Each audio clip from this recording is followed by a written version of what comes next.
How's everyone doing today? Doing good?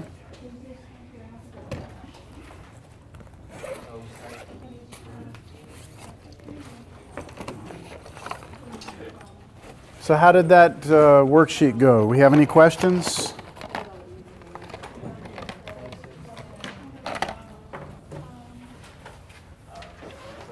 Which one? 26?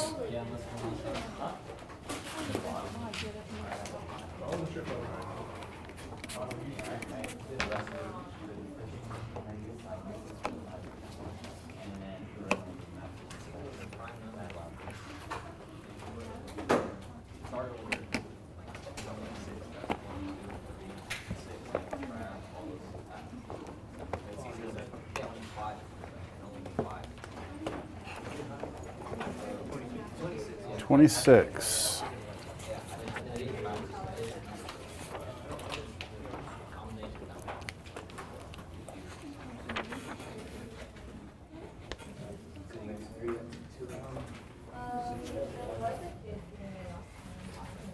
So what was wrong with 26?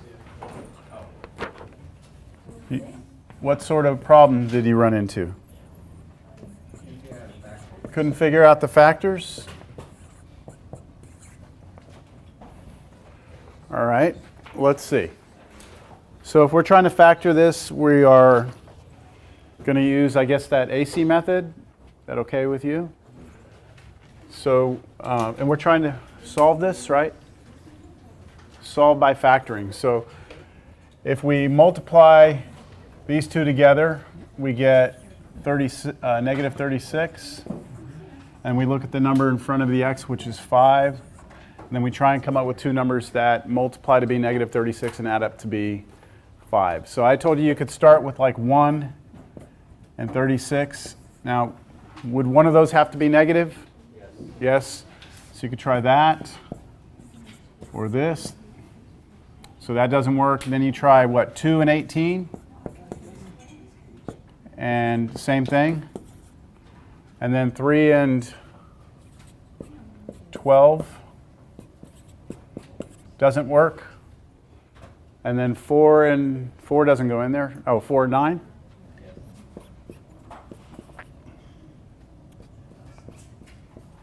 Close, but not quite. And then the next thing, the last thing that goes is 6, right? 6 and negative 6. And then once you get there, once these two numbers are the same, then you can stop because there's no, I mean, now you're going to start going up to like 9, but you've already done 9. So that was the problem here, right? It said to solve this by factoring, but it doesn't factor. So what would you do? Yes?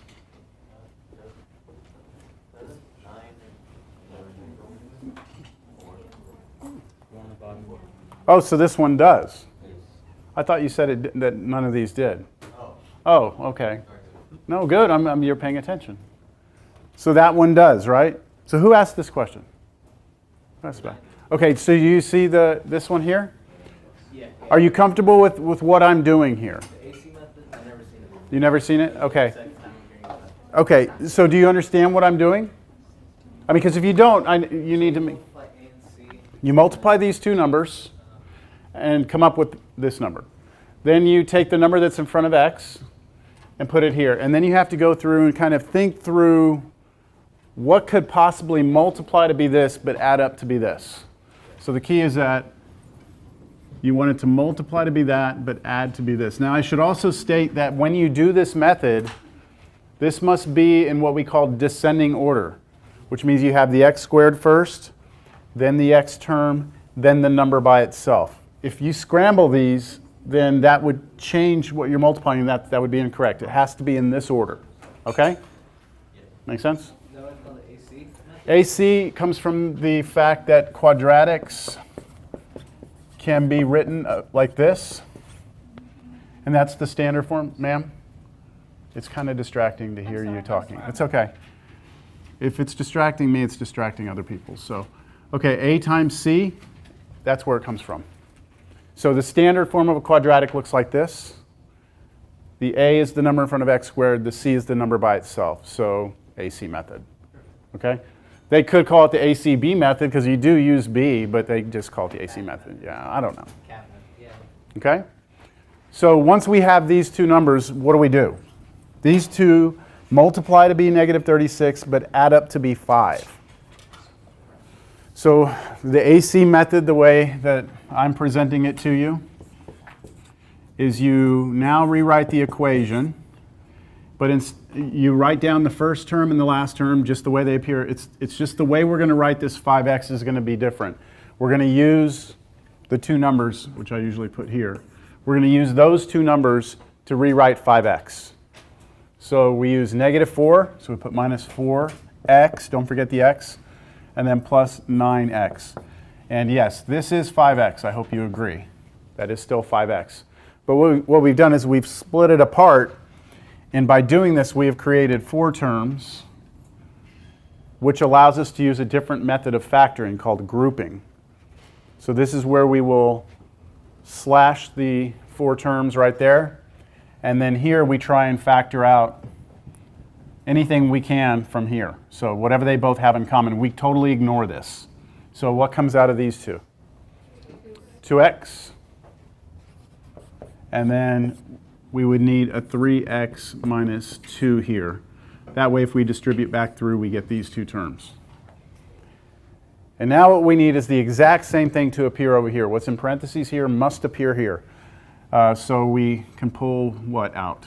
3. So make sure you put plus 3. Don't just put 3. Put plus 3 and then 3x minus 2. And then equals 0 still. Now at this stage, since these two match, we can move on to the next step. So what would I write on the next line? 2x plus 3 in parentheses, right? And then 3x minus 2 in parentheses. Now, most students that have seen this are very comfortable with this next step, but like, why is it that we are allowed to do that? Like, what are we technically doing? I'm being told that the next step is this.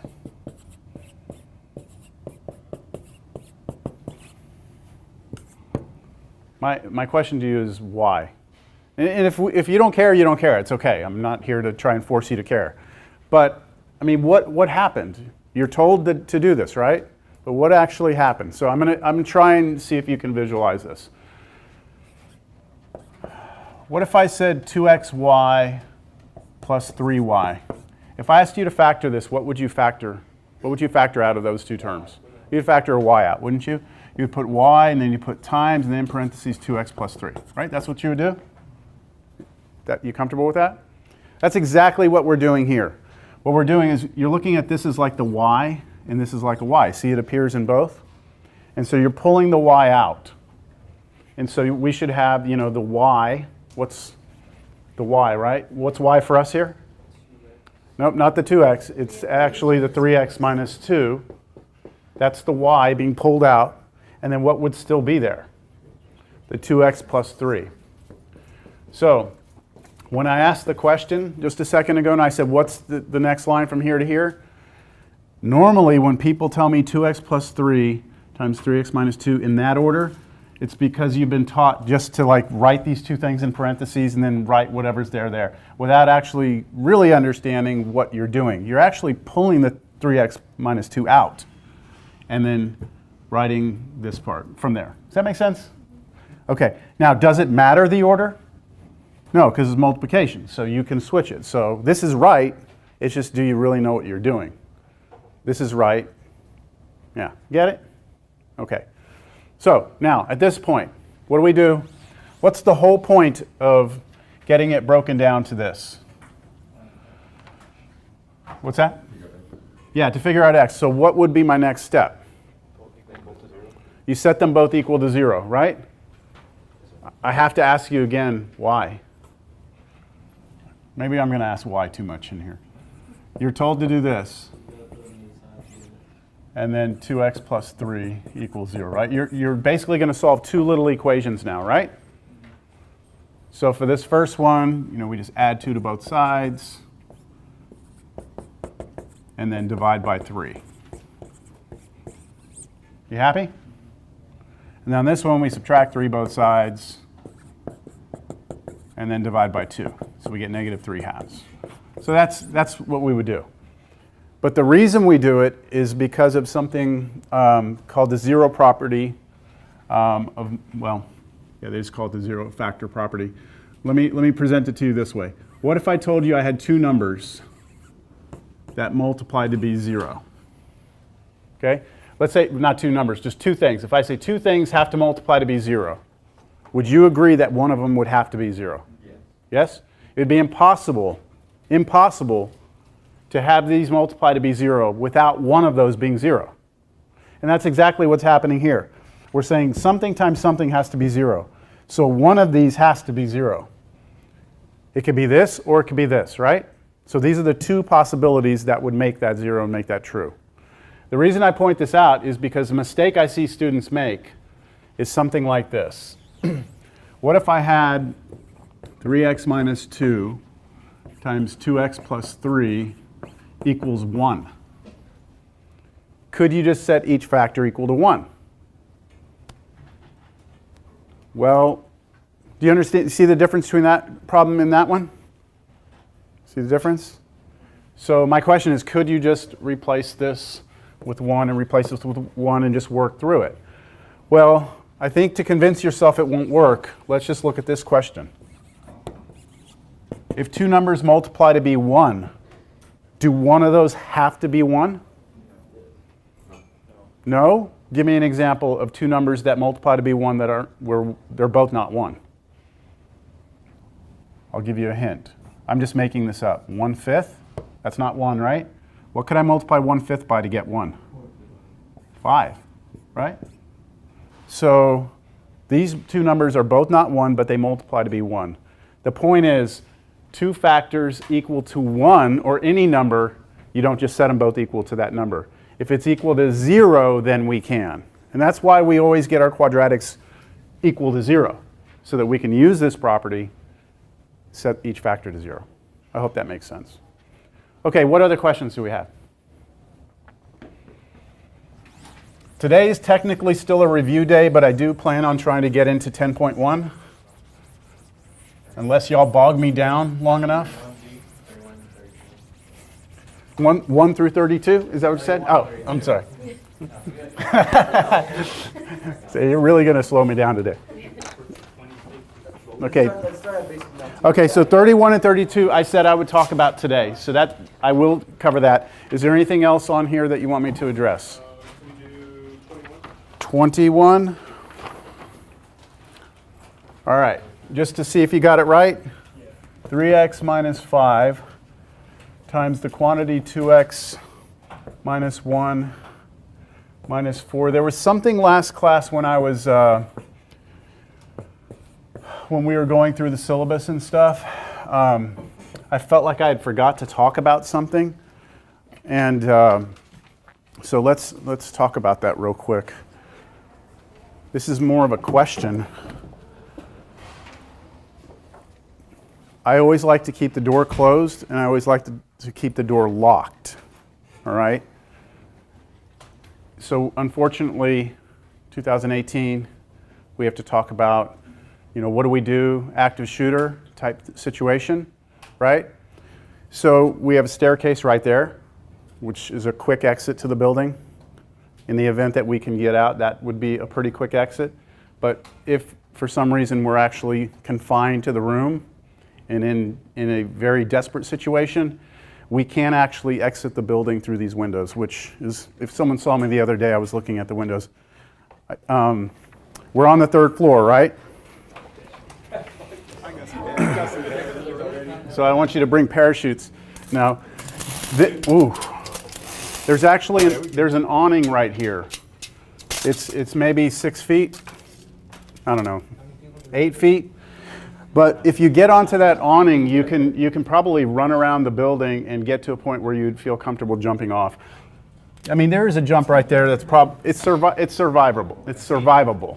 Okay? You want to see? You don't believe me or what? Oh no, I want to stand up because I'm tired. Okay. Yeah. But see, once you get on that, you can like run around the building, or you could jump into that tree. I mean, it depends on how desperate you are. Now, This window is a one-story drop to concrete. So it's probably survivable, but it's not option number one. That window's option number one. Wow. Yeah, sorry. Okay, so have y'all ever heard that, there's some quote, and I'm not real familiar if I'm getting it right, but it's something like luck is preparation meets opportunity. Have you ever heard something like that before? Luck is preparation meets opportunity. So I'm only bringing this up because, this is the world we live in, right? So I wouldn't want you like curled up in the fetal position under the desk when we had an exit point the whole time. You know what I'm saying? So I guess the responsibility lies in this corner of the room to breach the window, which I'm sure we could do, right? Yes? Okay. All right. Sorry about all the cheery conversation. Yes. How do we open it? We throw something through it. Yeah. It's double pane. Yeah. I mean, you can try all you want, but I'm willing to bet that someone in here would be able to get through. So, yeah. Okay, you're volunteering, we'll throw you through. Yeah. No, look, I mean, we use this thing. then you hold the door. I'll breach the window. Yeah. Has anybody here ever been shot at? Yeah. Yeah. Well, I'm saying, look, I've been talking about this, since I started teaching many years ago. When I first used to bring it up, early 2000s, like people were like, what the hey, he's all paranoid and stuff. And now it's like, yeah, we kind of need to think about that. So I talk about it with every class. I just want to make sure we've had that conversation, that we know where our exit points are. All right? What's up? I have a question, sir. Before I started coming here, there was a lot of stuff like I would get from when I used to when I was in high school about the whole bomb threat and We had some bomb threats last semester. Yeah. Right around midterms. Yeah. That was the first time we'd ever had them. because Yeah. Yeah, no, it wasn't that bad. It wasn't that bad. Yeah, I think it was during midterms or something. Okay, sorry about that, but wanted to make sure we were on the same page with that. All right, now let's get back to the math. All right, so you're asking about this one. So what should I do first? Or what can I do first?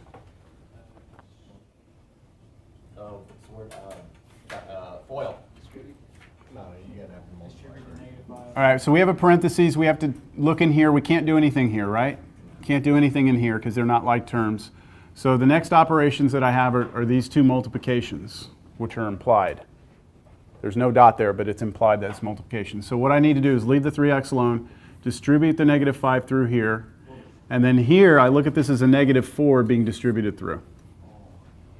Okay, so I've got 3x, and then when I distribute that negative 5 through the first term, what do I get? Negative 10? Negative 10x. 10x, and then plus 5. Careful with your signs there because you had two negatives. And then I'm done with the first parentheses, moving on to the second parentheses. What do I get with that first term? 12. Negative 12x. Negative 12 right there. X, and then the last term, plus 8, and then all of this divided by x. So work in the numerator only now. Combine like terms if you have them, which we do, right? Got 3 of these, take away 10, and then take away another 12. So how many are we going to have there? Negative 18 of those, 19, sorry, 12. Negative 19 of those x's. And then we also have this 5 and that 8 that can add together. So plus 13 and then over x. What 3? We did. It was 3x. You mean in here? Oh, because there's no parentheses around it. Then it would be a foil. But because there's no parentheses, it's only the negative 5 that's multiplying there. All right, now, is there anything else we can do with this? Pull out the x. How do you mean pull out the x? Cancel it out. Cancel this x? No. Yeah, the only way you can cancel an x when you have two terms up here is if they both had x's. What you can do, though, is you are allowed to split this into two different fractions. It's kind of like, you know when you add two fractions together, that if they have the same denominator, you can put them together? Well, imagine doing that backwards. That's what we're doing here. See, if I asked you to add these together, you would just do this plus this and then all over x, wouldn't you? Yeah? So I'm just undoing that. I'm pulling it apart. Now, why am I doing that? What's the value of that?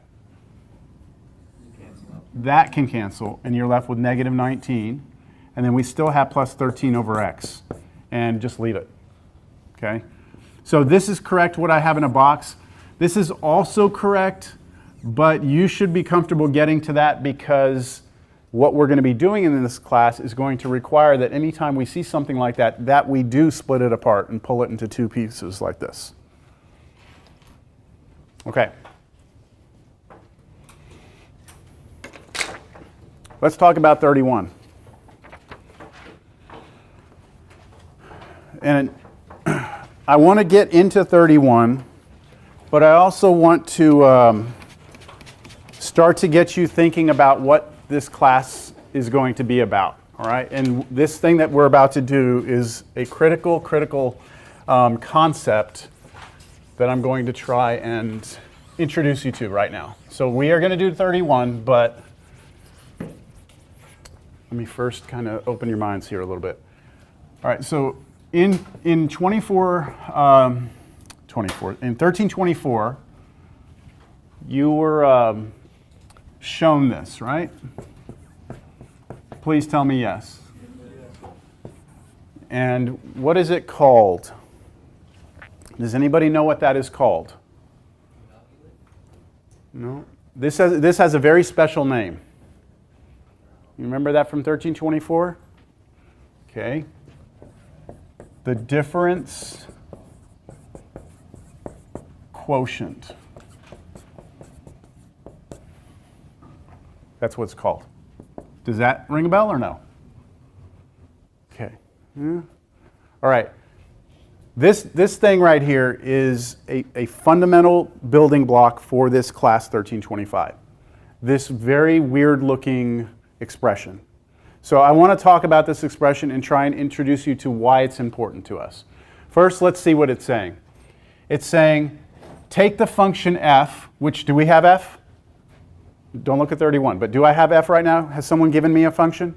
No. Okay, so this says, if somebody gives me a function f, I want to plug x plus h into it, and then subtract from that f of x, and then divide that by h. No matter what function someone gives me, I can always try and find the difference quotient of that function. Understand? It's kind of, it's like an operation that I could do given any function. But what is it? So I'm going to try and show you what this is visually, all right? So I'm going to start with a graph. All right, let me just draw some arbitrary function. Here it is. All right, let's say it keeps going there, and just like that, and that's the function f, all right? We've studied, you know, in 1324, you studied lines, you studied parabolas, right? I mean, there's different types of functions out there. So there's just some function. I'm trying to get us to now visualize what this computation actually does for us, all right, or what it gives us. So now what I'm going to do is I'm just going to come over here, and on my x-axis, I'm going to pick just some arbitrary value of x. So you just tell me when to stop. Stop. All right, I'm going to stop there. There's x, okay? So I pick some arbitrary value of x. Now, when I plug that x into the function, it spits out that point, doesn't it? And that value would be like how tall that point is, right? That would be the output. That height of the function is f of x. Y'all following me? So if you wanted to, you could look at this point as being the point x f of x. Like, you know how you have an x coordinate and a y coordinate? The x coordinate of this point is x, and the y coordinate is f of x. We good? All right. Now, I did that because f of x is in this expression, right? But so is f of x plus h. So where's f of x plus h on here? Well, it's not quite x, right? It's x plus a little bit more, right? Plus h. So like if x was 3, this would be 3 plus something, yes? So that point x plus h should be somewhere to the right of this, shouldn't it? So why don't I just, I don't know, maybe it's like right here, x plus h. And now if I plug that into the function, it's going to give me this point up here, and that point has a height of f of what? X plus h. It's whatever you get when you plug this into this function. I haven't told you what the function is, so you can't actually plug it in and do anything. It's just, this is just conceptual. Plug that in, you get that, you get that. Now, we have a second point, don't we?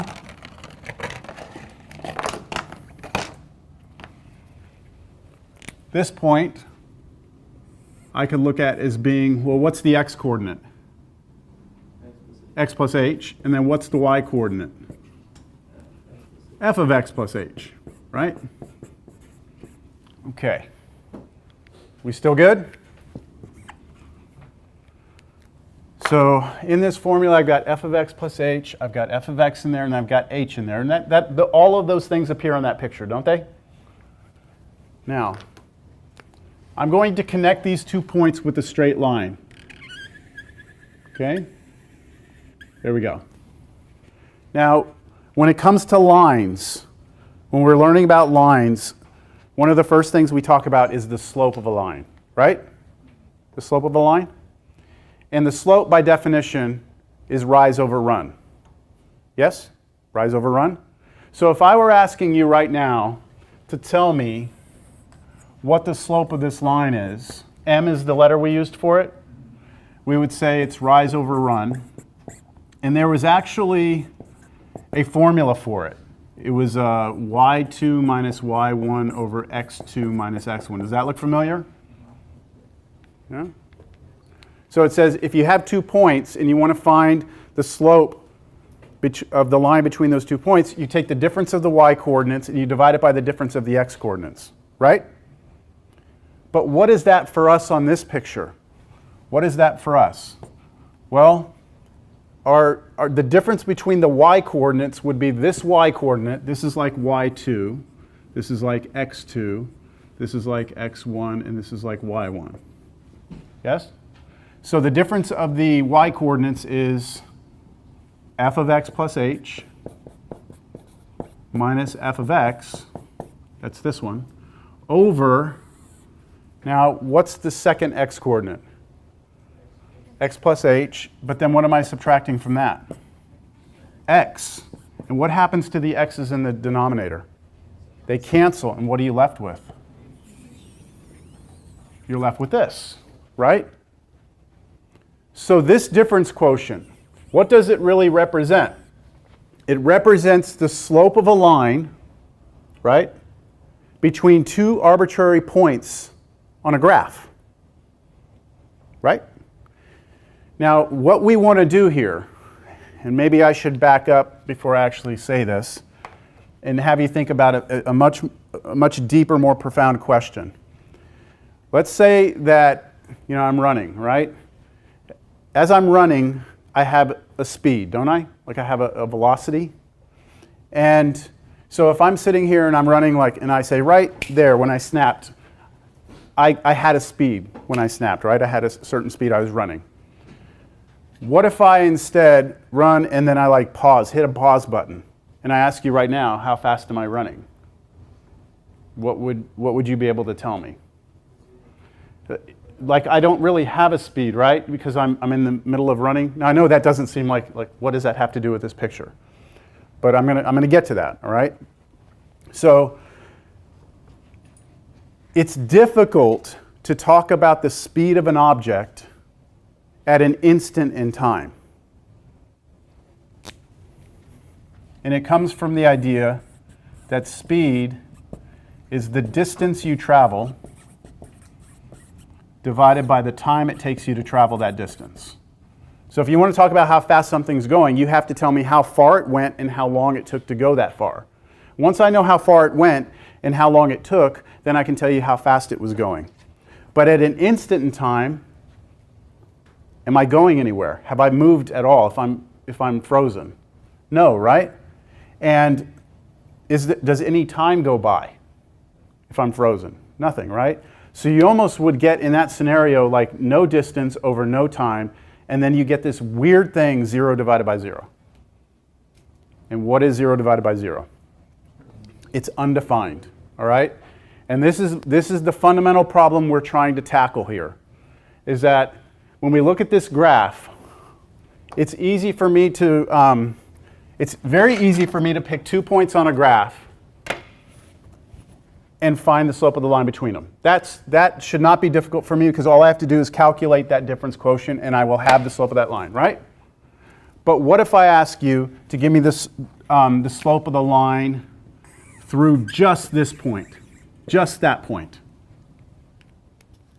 What's fundamentally wrong or difficult or weird about asking you to find the slope of a line through a single point?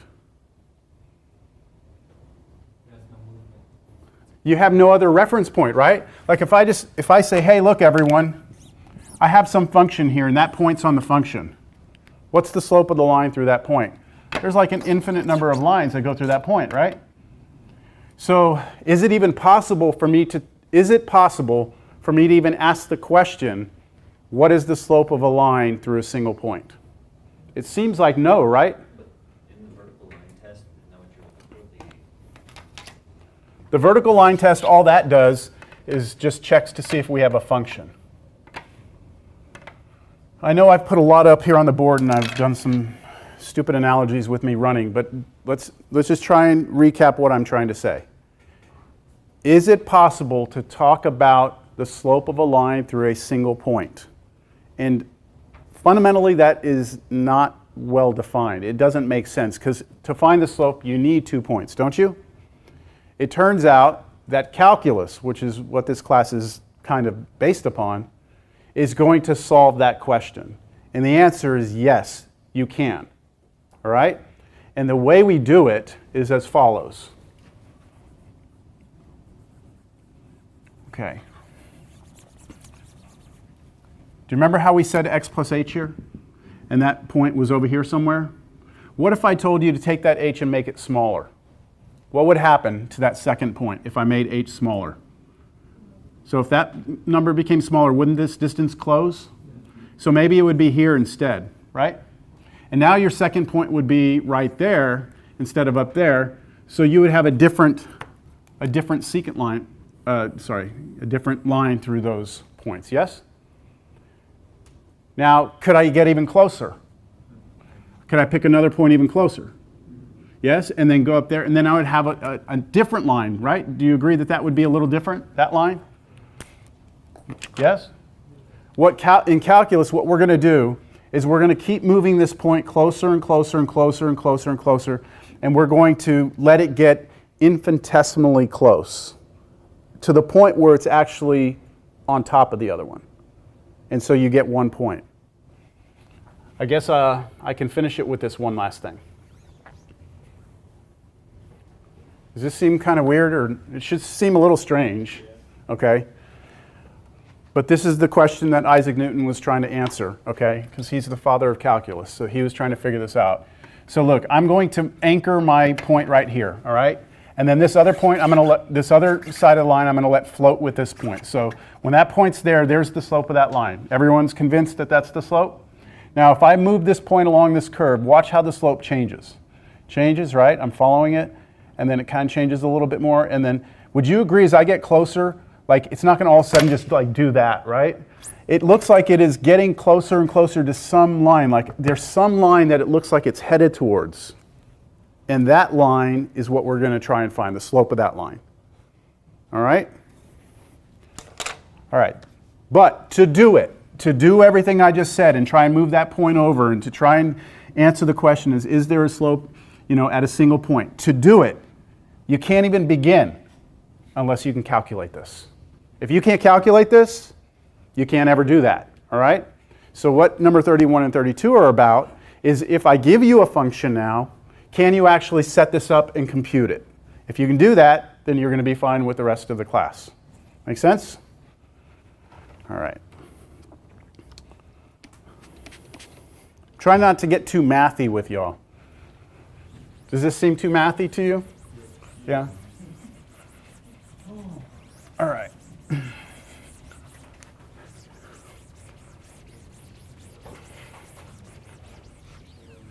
We will revisit that later, okay? We're not ready to fully immerse ourselves in that idea. All right, so number 31. You are given a function.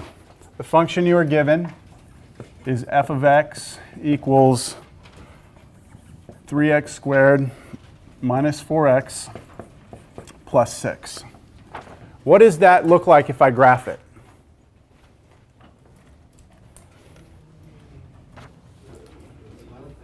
Smiley face? Okay, yes, a parabola, right? That's a parabola. So in 1324, you should have been asked to graph something like this. That should have been well within what you were asked to do. But here, what we're being asked to do is to calculate, look at part D. You see part D there? Part D? That's the ultimate goal, is to get to this right here. So the way that the problem is presented is that it's broken down into smaller pieces. So part A is just making sure that, first of all, you better know how to plug a number into a function. If you can't plug a number to a function, you're going to have a lot of trouble with the rest of it. So to plug a number in, we just replace all the x's with 2, right? So we get 3 times 2 squared minus 4 times 2 plus 6. Why do you think that I put that 2 in parentheses? Make sure that you multiply it first. So, like, do the squared first. I did it for that reason and for one other reason. Last class, I think I had put this on the board, and we had some varying answers to these two questions. Like, what was this and what was this, right? And there's a difference between the two. When you're plugging this number in, whatever it is, have it be 2 or -2 or 9 or -9, whatever it is, when you plug it in right here, it is in parentheses. So had this been a -2, it would have been this, not this, all right? Okay, so let's just square the 2. Square the 2, you get 4, so that, and then minus 8, just multiplying there, and then plus 6. And then what do I get end of day here? 10? Okay, good. So you know how to plug a number in. Part B, now we're just checking to make sure that you can plug in not a number, but an expression. So you're going to go back here and you're going to replace all your x's with x plus h's instead. So now it becomes, somebody tell me how I write this. 3 parentheses, x plus h squared. Okay, close parentheses, then squared, yep. Minus 4 parentheses. Do I have to have them, or can I leave those out? I have to have them because that -4 has to come through. And then plus 6. So in math classes, we don't use parentheses just for fun. It's not like, hey, you know, we'll just throw some parentheses in there just to make it look more complicated. Like, they are very important in terms of helping us understand what we need to do. Next step. What should I do next? Square this. All right, and to square that means you have to multiply it times itself, which means you have to FOIL it. Here, here, here, here. So we would get x squared plus xh plus hx or xh, it doesn't matter how you write that, plus h squared. And then you could put these two together. So you get x squared plus 2xh plus h squared. You don't care about the alphanumeric, like h could go after x? Because the last teacher, she was tripping on that. Like, On what? It always had to be alphanumeric. So a before x, b before y. Anytime she gave us a program. No. Mm-mm. Yeah. It doesn't matter. If it's multiplication, it doesn't matter. Or addition, the order doesn't matter. All right, so what do you think the biggest mistake I see here is? That when people square this, what do you think people do? They just square that and that, right? Okay, so it's not that, right? You have to do this. All All right, so I have 3. Don't forget the 3 sitting out front. Have I even done anything with the 3 yet? No. But that 3 has to multiply times that entire thing. So put that in parentheses, like that, and then you'll pass the 3 through. I'll do that on the next line. Now, as far as this one, I could actually do that right now. I could do the -4 through there, and then plus 6. Y'all follow it?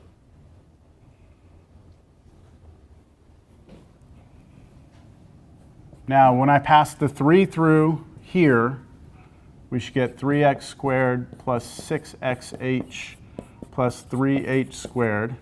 That's the 3 going through, and then we still have all of these terms back here. Any questions on where any of that came from? Do we have any like terms? Can I combine any of these together? They have to have the exact same letter with the exact, both the letters have to, be the same, and they have to be the same power. So none of these are the same, right? This is x squared. I don't have any other x squareds. X times h, nope. H squared, nope. Just x, that's the only one. Just h, that's the only one. So that's it. That's the answer. I'm going to box that, because now we're going to go on to part C. I'm going to leave this up here. Part C says to do what? Yeah, they want you to take f of x plus h, which you just found, right? That's everything I just boxed here. They want you to subtract f of x. And what is f of x? It's this, right? It's right there. It's already given to us. So remember, though, because we have subtraction, that means I need to subtract the entire function, which means I have to subtract everything I see here. So that minus sign is actually going to have to pass through the whole function, as you'll see on the next step. So I'm going to write f of x plus h down, which is all this crap right here.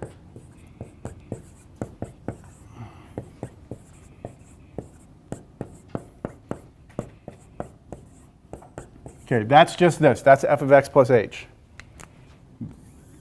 That is just that. And then I have minus. And what should I do to be very, very careful not to mess up my signs here? What should I put after this minus to make sure that I don't lose track of it later? Probably put a parentheses. All right? And then what goes after the parentheses?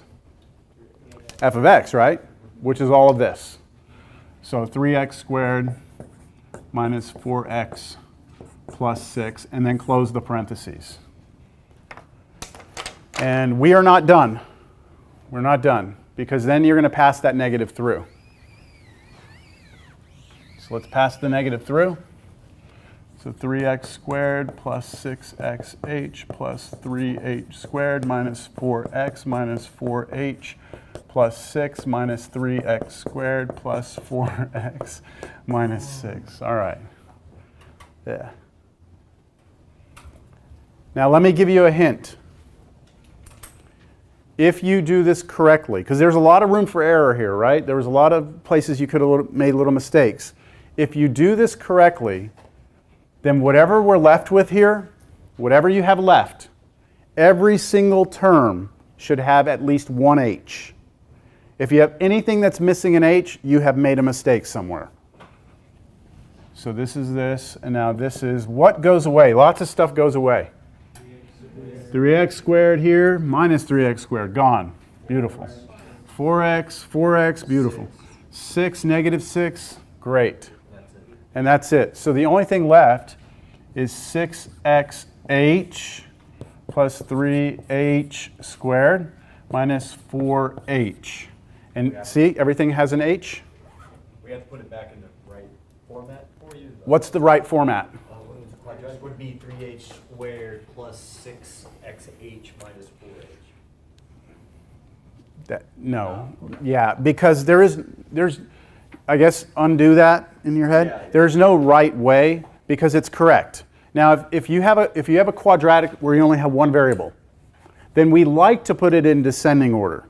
But it's not required, okay? There's nothing that says you have to. So this is it. This is our answer. Okay? Just like that. And that's it for part C. Now what's part D? Put it all together. And that part D is getting this, right? Part D is getting that right there.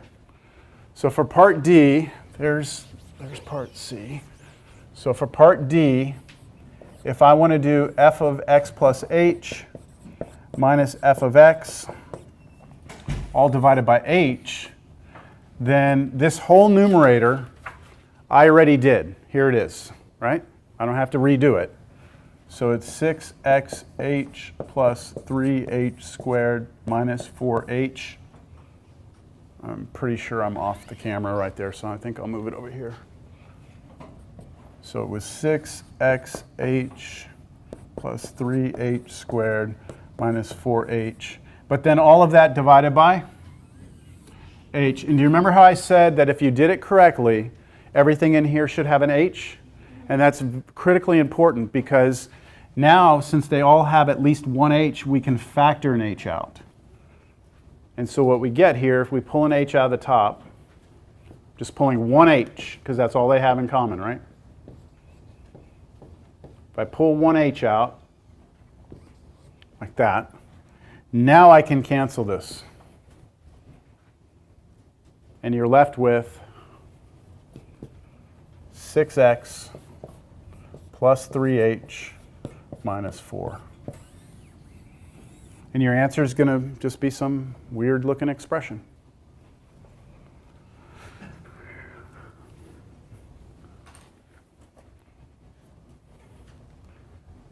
Now, I tried to explain visually what's happening, but I'm going to kind of real quick just recap this. Visually, what we just did is we took this parabola, right, which looks like this, like a smiley face. Someone said that. We said that if you pick some arbitrary point x and go to it, and then pick some other point x plus h and go to it, and draw a line through it, the slope of that line is what? That. Okay? It's that right there. Now, someone would have to give me an x. So if I gave you like x is 3, and I gave you that x plus h, let's say, is like 5, then x here is 3. What's h? Careful. What would h be? 2. H would be 2. So if I replace my x with 3 and my h with 2 and calculate that, I would get a number, wouldn't I? And that number would give you the slope of the line through those 2 points. All right. Here's what I'd like for you to do. I'm going to let you work a problem now. I want you can work together. It's not a quiz or anything, it's just an in-class group assignment here. I'd like for you to try and give me a difference quotient right now for a different problem. I want you to do negative x squared plus 3h minus 7. And all I want for this is for you to find that right there. Okay? So here's my recommendation. If you're not real comfortable with this right now, is to break it down in pieces. What I would first do is I would figure out what f of x plus h is. That will give you that top left corner, wouldn't it? Now, f of x, you don't need to do any work because it's already given to you, right? So if you just do this first, figure out what it is, then go to this, it's a little easier. That make sense? All right. Enjoy.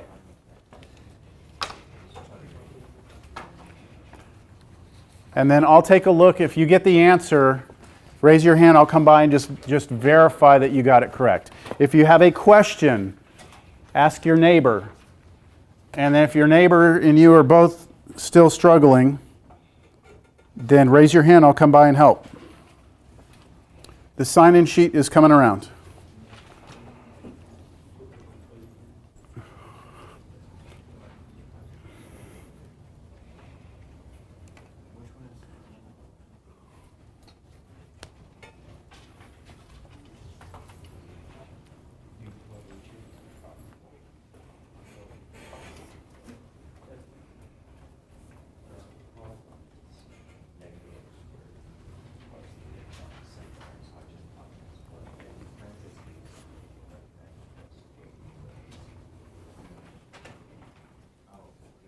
Yeah, that's all you're doing.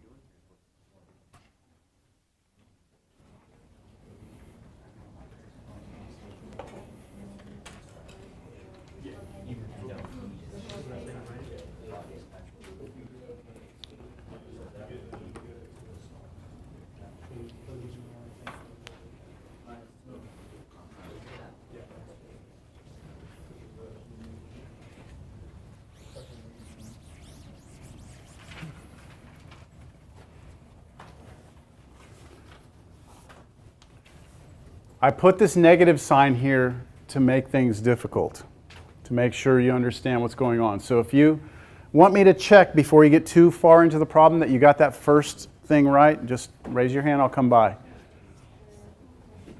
Yes. Thank you for being the first one. Hold on, let me get my pen.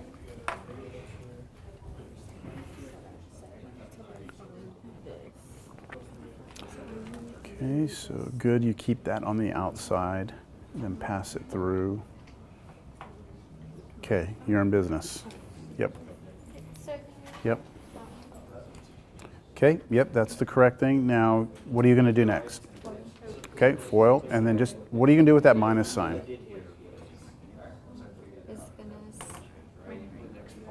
So, yeah, I'll let you work through it, but just remember, when you do this, you're going to get something, right? And that minus sign is going to be in front of it, right? And so it's going to have to go through it. Okay.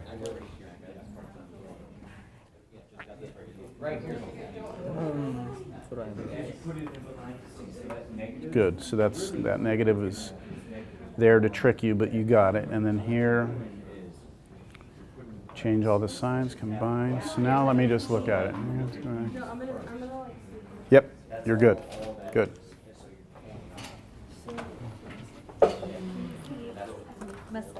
You look good so far. Okay, good. So now you need to take that. That's just this part. So that's just this, right? Now, so you got to take this answer now. You got to subtract f of x from it. What I gave you, and then divide by h. Okay, so you're on the right track. Did I miss a sign or something? I think you're good. I think you're good. Yeah, I originally accidentally put 2x squared and I switched. Gotcha. Oh, you were doing the shortcut? Yeah. Yep, okay. So, yeah, that's all good. All right. How about over here? You got it? Let me take a look.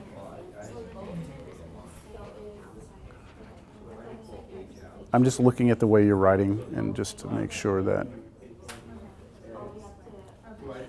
Okay, so the only suggestion I have, everything looks okay, is maybe like if you had to go back and look at this, right, to be able to make sense out of it, you might want to put like right here, f of x plus h equals this, all right? And then, you know, that way you know that like that's where you stopped. And then here, right, f of x plus h minus f of x. You know, that way if you ever had to refer back like, and you're like, what the hell am I doing here? Like you know what you did. Exactly. Same with yours, just a little bit of the notation, but you're doing all the computation correct, so you're good. You got it okay? Okay, same thing. So good, this is this. So yeah, again, I would suggest, you know, just kind of writing out here like what this is. This right here is f of x plus h minus f of x, right? So just so if you have to go refer back to it, you kind of like, oh, that's what I was doing. Otherwise, you're good. How are y'all doing? I skipped some stuff. We're doing the top part, and then we're gonna start combining. Okay, so this right here, okay? Yeah. Sorry. Where do you start? What are you going to do to start? Put it all over h, and then. Well, okay. So now I'm confused. Are you gonna do this first? Or are you going to try and do the whole thing right now? You want to try and write the whole thing first? Okay. So if you're going to write the whole thing at one time, it's going to be what you wrote.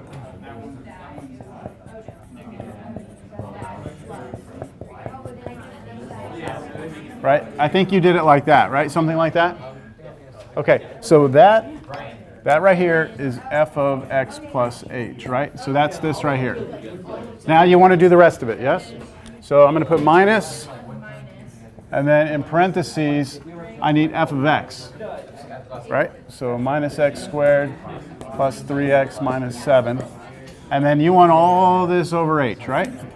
That's what you want to do? That's what, okay, that's fine.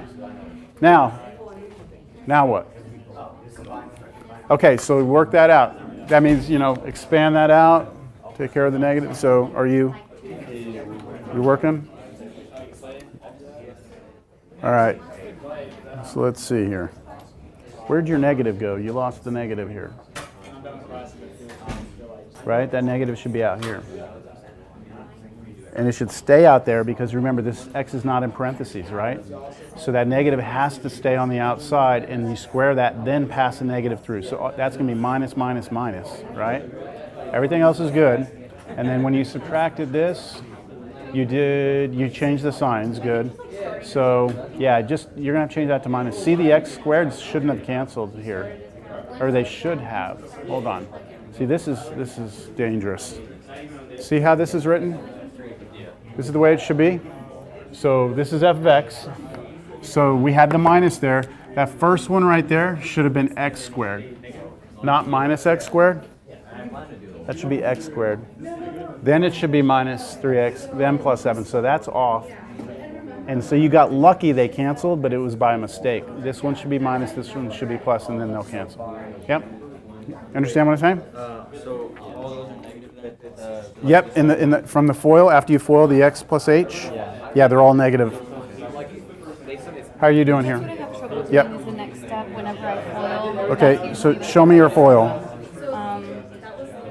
Oh, nope. Okay, you have to do this right here squared.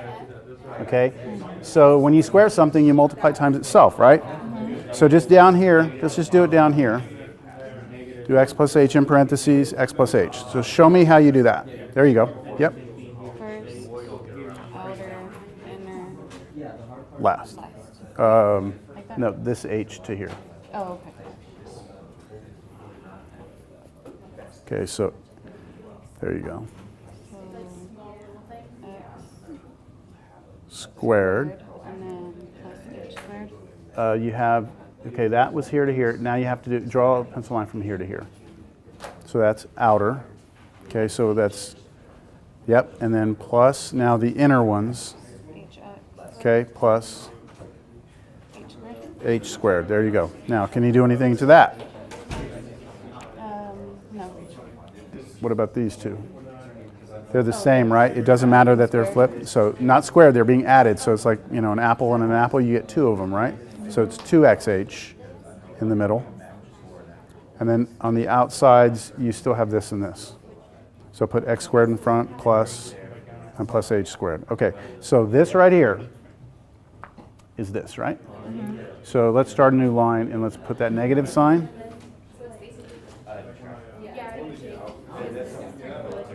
Okay, now that, what you just wrote, needs to be in parentheses.